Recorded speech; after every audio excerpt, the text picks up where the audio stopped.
Hey everyone, Nigel and Luke here. Welcome to Crime Zone. Though American serial killers tend to be the most widely known, the US is far from the only country that has produced its share of horrific killers. While murderers like Ted Bundy, Jeffrey Dahmer, and John Wayne Gacy are the first to come to mind in the North American context, owing to decades of publicity and society's general fascination with true crime stories, the psychological issues that drive these sorts of crimes are not confined to any geographic borders. In the past, we have done videos focusing on both Canadian and American serial killers, so this week we decided to go international.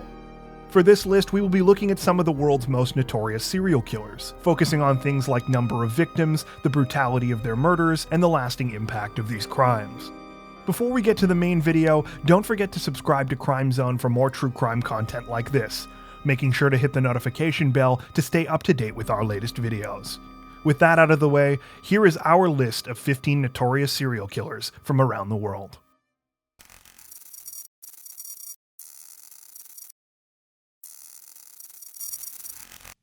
John Bunting was the leader of a group of men responsible for some of the most notorious murders in the history of Australia. Between 1992 and 1999, he and his accomplices killed 11 people, disposing of their bodies in barrels in an abandoned bank vault in Snowtown, South Australia. Despite none of the men being from Snowtown, and only one of the victims actually being killed there, the town would nonetheless become the namesake of the murders. Though motivations for the crimes remain unclear, Bunting convinced his accomplices that their victims were either gay, pedophiles, or simply weak. Some of the murders were reportedly preceded by torture, and Bunting also attempted to steal the identities of several victims to gain access to their bank accounts. The trial was one of the longest and most publicized ever to take place in Australia, and in the years since has spawned a series of books and at least one film about the murders.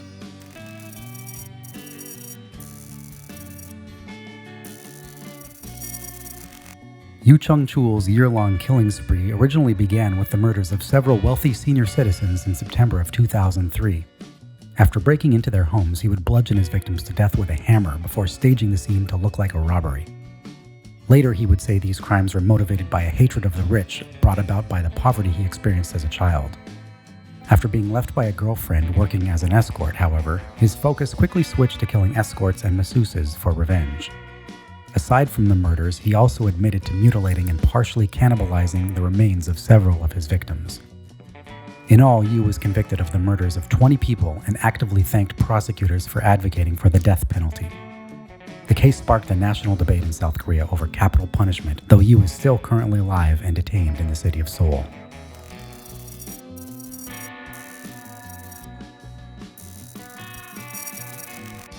It is perhaps not surprising that estimates vary wildly about the number of murders committed by Yvan Keller, given that he was able to kill for a shocking 17 years before his eventual arrest. Though there were 23 confirmed victims in the notorious French serial killer, he confessed to killing as many as 150 people starting in 1989, which would make him the most prolific French serial killer of the 20th century. Keller targeted elderly women, breaking into their homes and smothering them with a pillow before stealing their valuables and carefully staging the scene to look like a natural death. The crimes were allegedly motivated by a desire for luxury, a life normally beyond the means of a man like Keller who worked as a landscaper.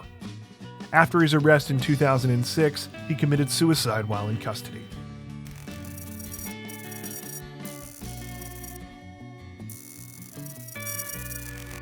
Fernando Hernandez Leyva, also known as Pancho Lopez, is Mexico's most prolific documented serial killer. He was convicted of 33 murders but suspected to have committed well over 100 across 5 Mexican states. His staggering desire to kill has been attributed to a psychopathic personality disorder, once replying during questioning that he had to kill his victims because he didn't know how to do anything else.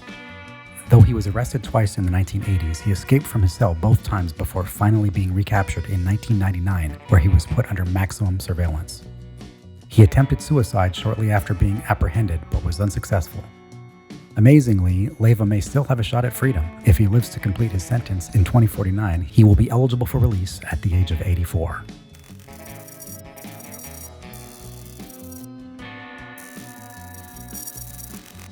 Moses Sithole was responsible for the horrific rapes and murders of at least 38 women between 1994 and 1995, but is suspected to have killed many more.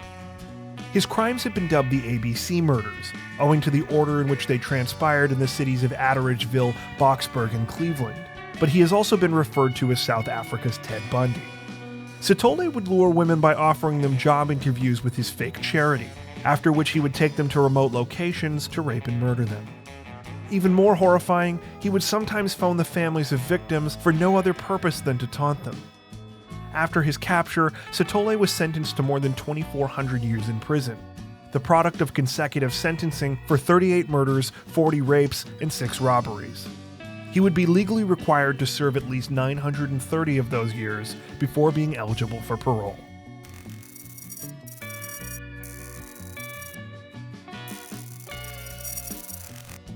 Ahmad Suradji is Indonesia's most notorious serial killer, murdering 42 women and girls between 1986 and 1997.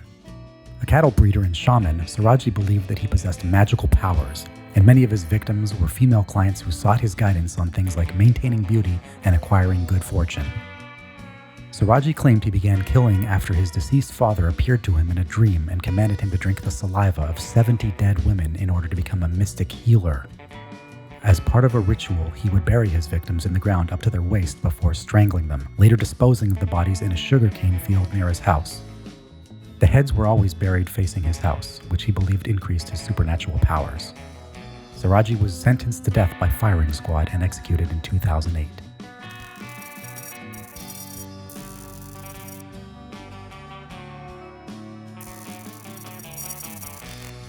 Anatoly Onoprienko's savage crimes earned him no shortage of nicknames, from the Beast of the Ukraine to the Terminator and Citizen O.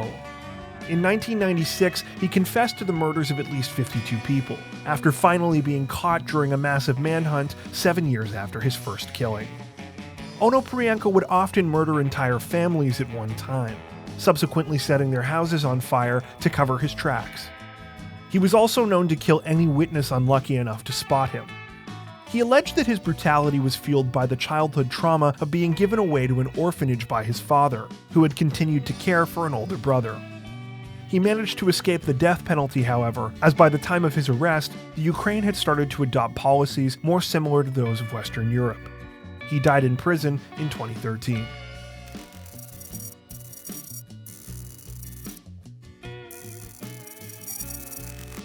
Though he isn't the most prolific serial killer in Russia's history, Alexander Pichushkin's crimes are nonetheless chilling. In fact, the chessboard killer seems to have been motivated in part by a sick sense of competition with fellow Russian serial killer, the Rostov Ripper. One stating his goal was to murder one person for every one of the 64 squares on a chessboard. Though he thankfully fell short of this grisly achievement, he is believed to have killed between 48 and 60 people from 1992 to 2006. Pichushkin's early victims were mostly homeless men that he had lured in with the offer of free vodka. After drinking with them, he would throw them down park sewers. However, as his satisfaction with these crimes began to dwindle, Pichushkin turned to more violent methods, including hammer blows to the back of the head. He was arrested in 2006 and sentenced to life in prison, the first 15 years of which were to be served in solitary confinement.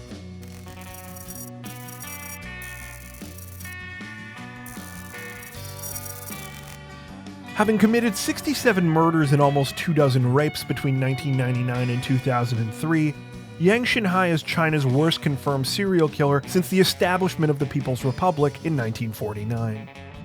Dubbed the Monster Killer by Chinese media, he would enter victims' homes at night, committing rapes and often killing entire families using axes, shovels, and hammers. Though his killing spree officially began in 1999, Yang already had a considerable criminal record, being sent twice to labor camps prior for theft and serving 3 years in prison for attempted rape in 1996. While his motives remain unclear, quotes after his capture suggest both a deep resentment of society as well as an enjoyment of the crimes themselves. After being convicted on February 1, 2004, Yang was executed by firing squad less than 2 weeks later.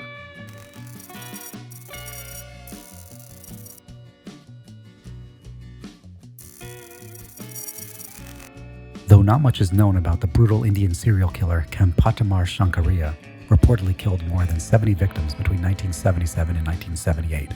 Shankariya seemingly chose victims indiscriminately, murdering both women and men by hitting them on the head with a hammer. In a confession, he is said to have told police that he killed purely for the pleasure it provided, leading to his conviction and execution in 1979. Perhaps the most widely reported detail about Shankariya were his last words at the gallows, saying, "I have murdered in vain. Nobody should become like me."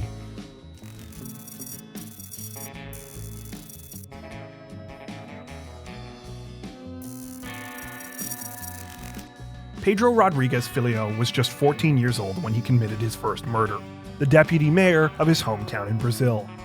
The deputy mayor had gotten Rodrigues' father fired for an alleged theft, and following this killing, Rodrigues also killed the man suspected of being the actual perpetrator. This began an almost 40-year span of murder that resulted in anywhere from 70 to well over 100 victims. The vast majority of the people Rodrigues killed were other criminals, many of whom were incarcerated with him during his more than 30 years spent behind bars. Though some of Rodrigues' crimes can be attributed to the harsh realities of prison life in Brazil, he was no stranger to killing with little or no provocation, often murdering cellmates for reasons as trivial as their snoring or not liking their face. Perhaps most famously, Rodrigues also killed his father as revenge for the murder of his mother, stabbing him 22 times and reportedly ripping out and chewing a piece of his heart before spitting it out. Amazingly, he was released from prison in 2018, though he has been released several times in the past and always returned.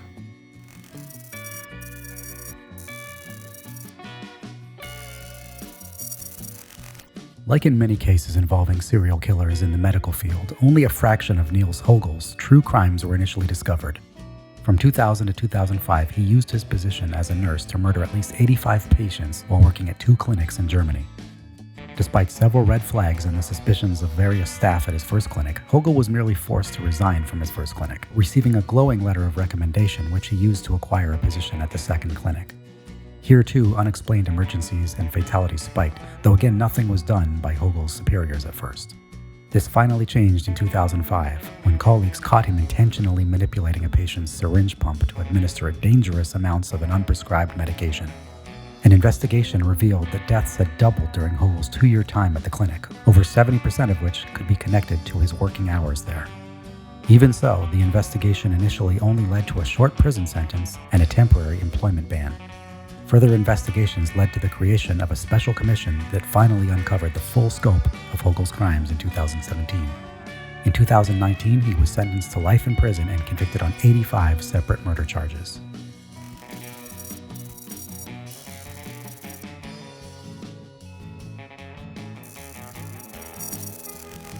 Pakistani serial killer Javed Iqbal was responsible for the horrific sexual abuse and murder of more than 100 boys in just 2 years between 1998 and 99. He targeted mostly runaways and orphans living on the streets of Lahore, strangling his victims, then dissolving their bodies in hydrochloric acid to conceal his crimes. After sending a confession letter to police and a local newspaper, Iqbal waited more than a month before turning himself in, reportedly because he feared the police would kill him. These fears were evidently not unfounded, as in a further horrific turn, Iqbal was sentenced to receive the same treatment as his victims, as punishment for his crimes. However, before this could take place, he committed suicide in his jail cell.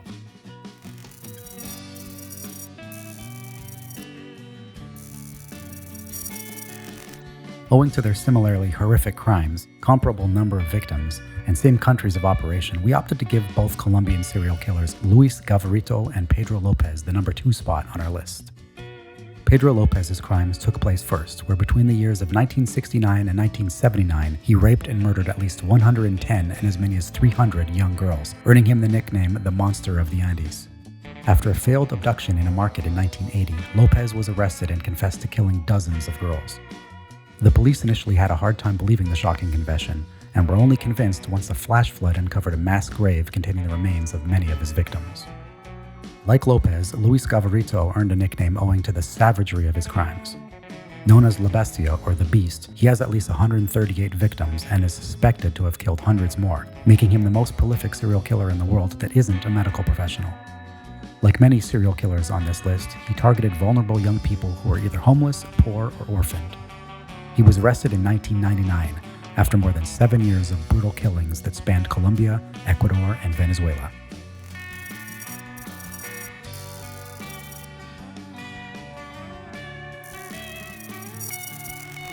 Harold Shipman was an English doctor whose unprecedented killing spree shook the UK's healthcare system. Between 1975 and 1998, he killed well over 200 of his patients by administering drug overdoses, after which he would forge medical records claiming they had been in poor health. Though the exact number of Shipman's victims will likely never be known, his confirmed murders make him the most prolific serial killer in modern history.